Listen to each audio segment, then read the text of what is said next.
ہمیں اگر ہم پاکیزگی یا عبادت کی بات کریں کہ ہمیں اس کا بھی کتنا خیال رکھنا ہے, اعتدال کے ساتھ کام لینا ہے, کیونکہ پاکیزگی کا بھی ایک بہت بڑا کردار ہے زندگی میں, کیونکہ جب تک انسان کا جسم پاک و پاکیزہ نہیں ہے تب تک ہماری روح پاک و پاکیزہ نہیں ہو سکتی. اس کے بھی سلسلے سے ہم چاہیں گے ناظرین کو بتائیں. جی, یہ ہماری سوسائٹی میں خاص مسلمانوں میں خاص طور پہ ہم یہ دیکھنے کو ملتا ہے کہ ایک بہت بڑی تعداد ہے کہ جس کو اس بات کی فکر نہیں ہے کہ وہ طہارت کی یا پاک و پاکیزگی کی. تو ایک طرف یہ افراط ہو جاتی ہے کہ انسان دھیان ہی نہیں دیتا کہ یہ چیز جو ہے وہ پاک ہے یا نہیں ہے. اسی طرح دوسری طرف یہ حال ہوتا ہے کہ انسان اتنا کثیر الشک ہو جاتا ہے کہ اسے یقین ہی نہیں آتا کہ وہ پاک ہوا یا نہیں ہوا. تو اس کا اعتدالی یعنی اس کے بیچ کا ہمیں ہمیشہ لے کے چلنا ہے. ایسے میں ایک ایگزامپل دوں, ایک مثال دوں کہ فکر نہیں ہوتی گھر میں جیسے پوچھا لگتا ہے. اب بچے نے پیشاب کر دیا, اس کے اوپر پوچھا لگایا گیا اور اس کے اوپر وہ پوچھا لگاتے ہوئے پورے گھر کے اندر اس پوچھے سے ہٹا دیا گیا, پھر بعد میں اسی پوچھے سے پورے گھر میں پوچھا کر دیا گیا. اب ہر طرف نجاست پھیل گئی مگر اس کے اوپر دھیان ہی نہیں جاتا ہے. تو یہ بھی انسان کو دھیان دینا چاہیے کون سی چیزیں یعنی نجس ہیں, کون سی چیزیں طہارت, کون سی مطہرات کیا ہیں, کس سے طہارت ہوگی, کون سی چیزوں سے نجس ہو جاتا ہے. اسی طرح جو کثیر الشک ہوتے ہیں کہ ان کا پیر اگر کسی زمین پہ جو گیلی ہے پڑ گیا تو اب ان کے دماغ میں ایک پوری کہانی بننا شروع ہوتی ہے کہ بھئی یہ جو پوچھا ہے میرے گھر کا وہ کبھی نہ کبھی تو کسی نہ کسی نجاست پہ گیا ہی ہوگا, اور اس کے بعد وہ نجاست وہ پھر لگا ہی ہوگا, تو ہو سکتا ہے یہاں پر بھی لگا ہی ہو, تو ہو سکتا ہے جہاں میں نے پیر رکھا ہے وہاں پر بھی وہ نجاست آئی ہو تو اس لیے میں نجس ہوں, اور پھر اس کو پاک کرنے چلا جاتا ہے. تو یہ دونوں ہی نظریے آپس میں خلافی نظریے ہیں اور یہ دونوں ہی غلط نظریے ہیں. اس میں افراط اور تفریط نہیں کرنی چاہیے, بیچ کا نظریہ رکھنا چاہیے.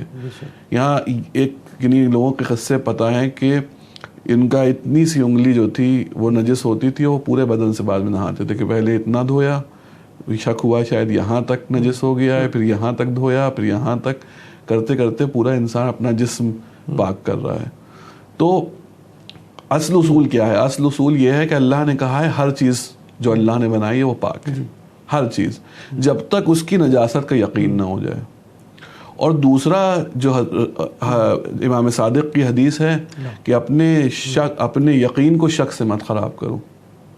تو اگر آپ کو کسی چیز کے اوپر یقین ہے کہ یہ پاک تھا, پرانا یقین کہ یہ پاک تھا, کبھی نہ اللہ نے ہر چیز پاک بنائی ہے تو یقین ہے کہ یہ پاک تھا, تو آپ اس پہ شک نہ کریے کہ یہ گیلا ہو گیا نجس ہو گیا. اسی طرح سے اگر آپ کو یقین تھا کسی چیز کے نجس ہونے کا تو بعد میں آپ پھر یہ شک نہ کریے کہ شاید پاک کر لیا ہو میں نے. تو یہ دونوں ہی صورتیں رہتی ہیں کہ آپ کو یہ دیکھنا ہے, اس کا بیچ کے راستے کو اعتدال کو لے کے چلنا ہے. بہت اچھی بات کہی. آج کے اس دور میں دیکھا جائے بڑی کثرت والی زندگی ہے لوگوں کی, اور جو زندگی ہے اس میں کچھ لوگ جاب کرتے ہیں, کچھ بزنس کرتے ہیں. اگر ہم دیکھیں کہ ہم اپنے رزق کی بڑھوتری کے لیے کہیں یا رزق کے حصول کے لیے یا اس میں اور زیادہ کی تمنا کے لیے ہم کس طریقے سے افراط اور تفریط سے بچ سکتے ہیں؟ بہت آج کا اچھا سوال ہے, ریلیونٹ سوال ہے اس دور کا. افراط اس کے اندر دیکھیے اسلام نے کہیں پہ یہ تو نہیں کہا کہ رزق کے حصول میں اتنا رزق انسان حاصل کرے اتنی حد تک اور اس کے بعد رک جائے, بلکہ انسان کو آزادی ہے کہ وہ جتنی محنت کرے اور رزق کو حاصل کرے, بے شک اپنی جتنی اس کی طاقت ہے, جتنی محنت ہے اس کے ذریعے. بس یہاں پہ اس کو یہ دیکھنا ہوگا کہ رزق کے علاوہ اس کی اور ذمہ داریاں بھی ہوتی ہیں, کہ ان ذمہ داریوں کو اگر وہ پورا کر رہا ہے تو وہ جتنا رزق حاصل کر سکتا ہے کرے, بہت اچھی بات ہے.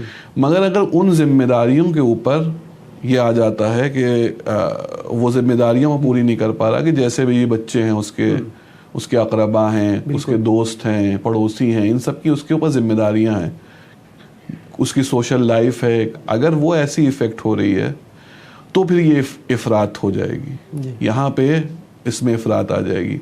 مگر مطلب یہ کہنے کا اس میں مقصد نہیں ہے کہ بہت سے لوگ ہوتے ہیں کہ کوئی خاص زمانہ ہوتا ہے کہ اس زمانے میں ان کی جاب بہت زیادہ ہیکٹک ہو جاتی ہے, یا کوئی بزنس ایسا خاص طریقے کا ہے کہ 2 مہینے اس میں بہت زیادہ ورک ہوتا ہے, تو اس کی بات نہیں بھائی, وہ تو یہ تو بڑھنے کا طریقہ ہے. اس زمانے میں ہاں اس سے ملاقاتیں, اس کا اپنے گھر والوں سے ملنا جلنا کم ہو جائے گا, یہ بات صحیح ہے. مگر یہ اگر یہی چیز پورے سال بھر رہے تو یہ غلط ہے. پہلی بات تو ایسے بہت ہی کوئی ریئر ہی چیز ہو سکتی ہے کہ ایسا کوئی بزنس, ایسی کوئی جاب ہو کہ جس میں اس کو ملاقات کا موقع ہی نہ ملتا ہو, بلکہ دراصل ہوتا ہی ہے کہ انسان خود ہی اپنی ترقی کے لیے اور اپنے بزنس کو بڑھانے کے لیے یا اپنی جاب کو اور بہتر کرنے کے لیے, پروموشن کے لیے خود ہی اتنا کام کرنے کی کوشش کرتا ہے کہ یعنی کہ اس کو پروموشن مل جائے. تو ایسی کنڈیشن میں یہ ہے کہ اگر اس کی ذمہ داریاں پوری نہیں ہو رہی ہیں تو یہ افراط ہے. اور یہاں پر اس کے اوپر یہ ہے کہ وہ یا تو ایسا ٹائم بنائے, نکالے, اسی کے اندر سے اپنے کام کو کم کرے کہ وہ اپنے بیوی بچوں کو, اپنے اقربا کو, اپنے دوستوں کو ٹائم دے سکے, اس کی ایک سوشل لائف ہے اس کو جیے. آپ خود غور کریے کہ ہم لوگوں کی لائف اگر اس میں سے لوگ ختم ہو جائیں تو کیا لائف کا مزہ ہے؟ کچھ نہیں بھائی. اگر انسان کے بیوی بچے ہیں, دوست ہیں, بالکل اقربا ہیں, اگر ان سے نہ ملنے کا وقت ہو, نہ جلنے کا وقت ہو, تو کیا زندگی کا مزہ رہ جاتا ہے؟ اگر اس اینگل سے بھی انسان دیکھے تو زندگی کا مزہ ہی ہے ایک دوسرے کے ساتھ ملنا جلنا, بات چیت کرنا. یہ تو کمائی وائی تو ایک طریقہ ہے زندگی گزارنے کا, یہ مقصد تو ہے نہیں. بے شک, بہت اچھی بات کہی. آپ دیکھیں کہ ہم لوگ خود ایک ٹریپ میں اس وقت جال میں پھنس چکے ہیں, کیونکہ اس ٹائم سوشل میڈیا کا دور ہے.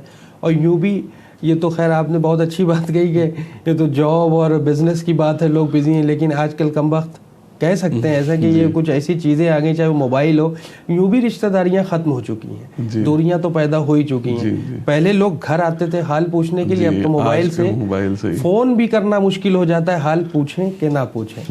اچھا, خرچ کرنے کی جہاں تک بات آتی ہے کہ آج کے اس دور میں دیکھا جائے بھائی پیسہ کمانا جتنا مشکل ہے اتنا ہی آسان خرچ کر دینا ہے. لیکن ہم ایسے کون سا ماڈریشن جو اس کے لیے استعمال کریں, بیچ کا راستہ, کہ اس کو اعتدال کے ساتھ ہم پیسے کو کس طرح سے خرچ کریں؟ خرچ کرنے میں پہلی چیز تو یہ ہے کہ آپ نے جو کمایا ہے اس کے اوپر 2 ٹیکسز ہیں کہ جو آپ کو دینا ضروری ہیں, اسلامی ٹیکسز. ایک زکوٰۃ, کہ اگر آپ نے اگر کھیتی کرتے ہیں تو اس میں کچھ کھیتی کی چیزوں کے اوپر ہے, یا جانور اگر آپ پالے ہوئے ہیں, یا سونے چاندی میں اور بھی چیزیں ہیں ان میں ڈیل کرتے ہیں, تو ان سب چیزوں پہ زکوٰۃ ہے, تو وہ آپ کو دینی ہے. اس کے بعد خمس ہے کہ جو سالانہ ایک بار دینا ہوتا ہے, کہ جو بچی ہوئی انکم ہے, جو ضروریات پہ خرچ ہونے والی انکم, یعنی لگژریز پہ نہیں, جو آپ کی صرف ضرورت ہے اس پہ خرچ ہونے والی انکم سے جو بچ جائے اس کے اوپر 1/5 خمس ہے. تو جب آپ خمس و زکوٰۃ ایک بار نکال دیتے ہیں تو اب آپ کے اوپر ہے کہ آپ اس پیسے کو کیسے خرچ کرتے ہیں, اب یہ آپ کے ہاتھ میں ہے. بس اس کے اندر 2 چیزوں کو اسلام نے پسند نہیں کیا ہے. ایک یہ کہ انسان کنجوسی کرے, اور ایک یہ کہ اسراف کرے. کنجوسی کیا ہے کہ یعنی ہمارا دل چاہ رہا ہے کہ آج ہم مرغ کھائیں اور ہم افورڈ بھی کر سکتے ہیں, ہمارے لیے کوئی بڑی چیز نہیں ہے, مگر کیونکہ پیسے خرچہ ہو جائیں گے ہم بیٹھے ہوئے نہیں ہوئے, ہم تو نہیں کھائیں گے. تو یہ کنجوسی میں آ جاتا ہے. اور اسراف یہ ہے کہ ہمیں 2 جوتوں کی ضرورت ہے کہ 2 جوڑی جوتے ہوں یا 3 جوڑی, اگر ہمیں شوق بھی ہے تو 4 جوڑی, مگر ایک بڑا سا کمرہ ہے جس کے اندر اوپر سے لے کے نیچے تک شیلف میں سب لگا پڑا جوتے لگے ہوئے ہیں صرف. صحیح کہا. تو یہ دونوں ہی جو صورتیں ہیں, یعنی اسراف اور کنجوسی. اسراف کے اوپر ایک جناب ابو ذر غفاری کا واقعہ بھی ہے کہ شام میں تھے, امیر شام ان کو بلاتا ہے, دعوت دیتا ہے جناب ابو ذر کو, اور اپنا ایک محل بنایا ہوتا ہے, دا گرین پیلس کر کے کچھ نام تھا, کو دکھاتا ہے کہ یہ دیکھیے میں نے کتنا خوبصورت کتنا اچھا بنایا ہے, آپ کی اس کے بارے میں کیا رائے ہے؟ تو وہ جواب دیتے ہیں اگر تم نے اپنے پیسے سے بنایا ہے تو اسراف ہے, اور اگر مسلمانوں کے پیسے سے بنایا ہے تو خیانت ہے. تو اس طرح سے مطلب اسلام نے یہ بھی بتا دیا ہے کہ اسراف کیا ہے اور کنجوسی کیا ہے. آپ دیکھ لیجئے عرب ممالک میں نے کافی ورثہ ہو گیا, ایک فوٹو دیکھی تھی کہ کوئی پرنس تھے, ان کا ٹوائلٹ سونے کا ٹوائلٹ تھا. بالکل صحیح کہا. ہمیں کتنا بھی پیسہ آدمی کے پاس آ جائے یہ اسراف کے ہی اس میں آئے گا کسی طرح سے. آپ بھائی یہ تو ہو سکتا ہے کہ ایک آدمی غریب ہے, ایک آدمی کے پاس پیسہ نہیں ہے, اور وہ جا رہا ہے کہ چاہتا ہے کہ جو اس وقت کا لیٹسٹ فون ہے کہ جو 1.5 لاکھ روپے کا ہے وہ خرید لے, تو یہ چیز اس کے لیے اسراف میں آ جائے گی. مگر ایک آدمی بزنس مین ہے اور اس کا کوئی اسٹیچر ہے, اگر وہ خرید رہا ہے اور اس کے لیے کوئی بات بھی نہیں خریدنا, تو اس کے لیے وہ اسراف میں نہیں آئے گا. مگر کوئی بھی طریقے سے آپ یہ نہیں دیکھ سکتے کہ وہ سونے کا ٹوائلٹ جو ہے, یا آپ نے دیکھا ہوگا کہ آج کی ایک سے ایک کاریں آتی ہیں, پیسہ ہے انسان خریدے, مگر اس کار کو پورے سونے کا بنوا لینا, اس پہ ہیرے لگوانا, یہ سب آج کل ہو رہا ہے. تو یہ سب چیزیں اسراف میں آتی ہیں. بہت اچھی بات ہے. اگر جس طریقے سے دیکھیں آج جو ہمارے لیے ضروری چیزوں جو مستحب ہو گئے, واجبات ہو گئے, یعنی مستحب جو چیزیں ہیں یا مستحب جو اعمال ہیں اس کے پیچھے بہت زیادہ بھیڑ ہے, لیکن جو واجبات ہے اس سے دور بھاگتے ہیں. تو ہم چاہیں گے اس پر بھی تھوڑی سی آپ روشنی ڈالیں. اس میں اگر آپ دیکھیں, یہ بات آپ نے صحیح کہی کہ کچھ لوگ جو ہیں وہ یعنی مستحب چیزوں کی طرف بہت بھاگتے ہیں اور واجبات کو چھوڑ دیتے ہیں, اور کچھ ایسے بھی ہیں کہ جو صرف واجب کو کرنے کے بعد اگر وقت ہے بھی تو مستحب کر بھی سکتے ہیں, تو اس کی طرف نہیں جاتے.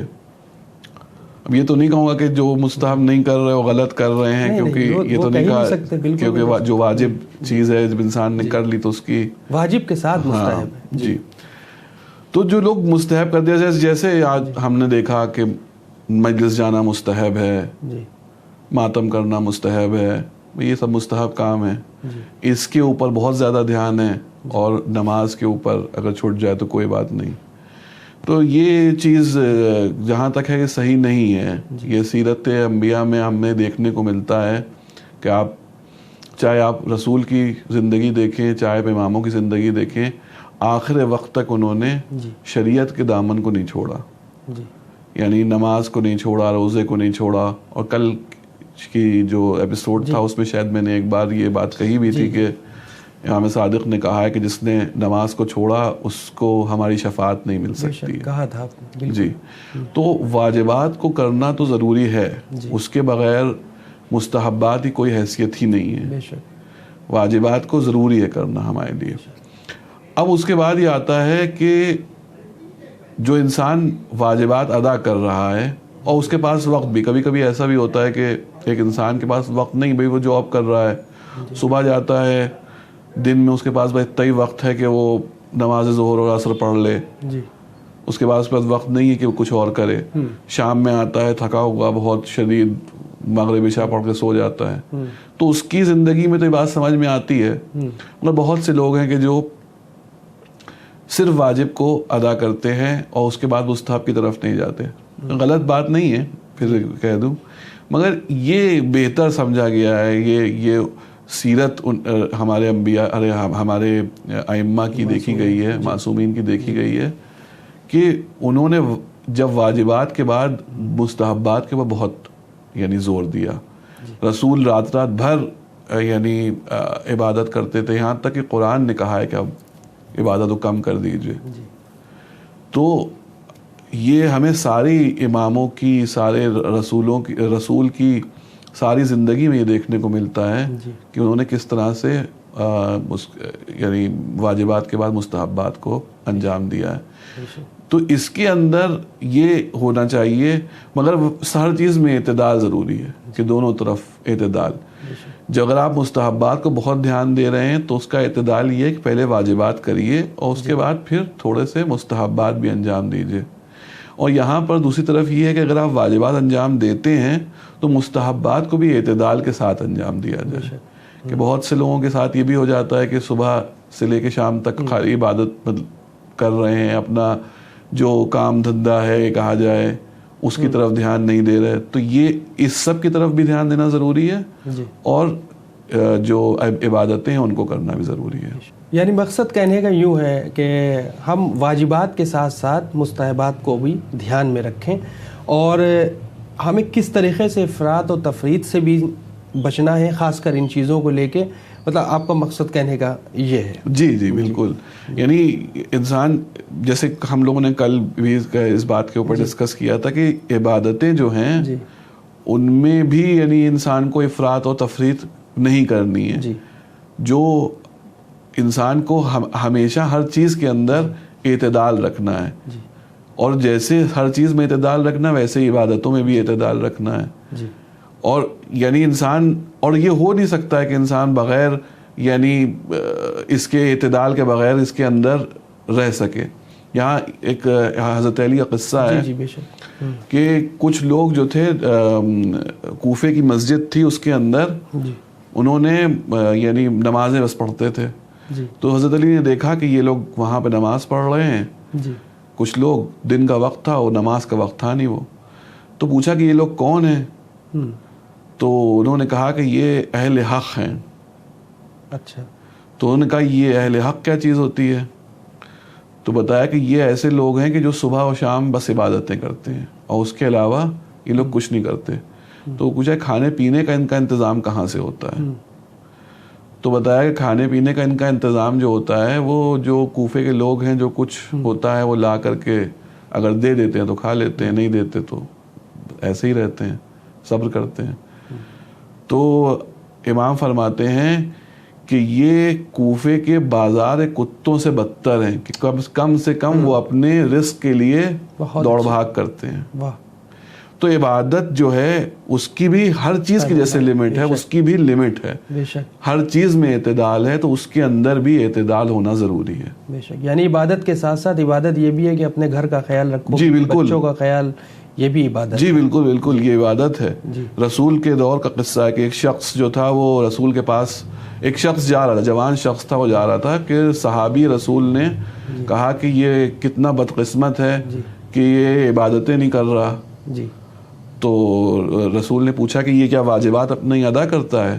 تو کہا کہ ہاں دیکھا تو گیا ہے کہ یہ واجب نمازوں کے وقت آتا ہے. تو رسول کہتے ہیں کہ اس کا ہر قدم عبادت ہے. جب اپنے گھر والوں کی روزی روٹی کے لیے نکلتا ہے تو اس کا ہر قدم عبادت ہے. جزاک اللہ. یعنی کل ملا کے یہ ہے کہ ہم اپنی عبادتوں کے ساتھ ساتھ نماز، روزہ، حج، زکوٰۃ، خمس، جتنی بھی اللہ نے عبادتیں بتائی ہیں خاص کر ان کے ساتھ ساتھ ہمارا عبادت سونا بھی شمار ہو جاتا ہے کہ ہمیں کتنا سونا ہے یا کتنا کھانا ہے یا کتنا بھی بچوں کا خیال رکھنا ہے، ایجوکیشن میں کتنا خرچ، یہ ساری عبادتوں میں مقصد کہنے کا یہ آ جاتا ہے. تو ناظرین یہ ایپیسوڈ ہم یہیں پر ختم کرنا چاہیں گے. اگلے ایپیسوڈ میں بھی ہم مزید سوالات لے کر حاضر ہوں گے جس میں اپنے اسی موضوع پر یعنی اسلام اور ماڈریشن کے حوالے سے گفتگو کا سلسلہ آگے بڑھائیں گے.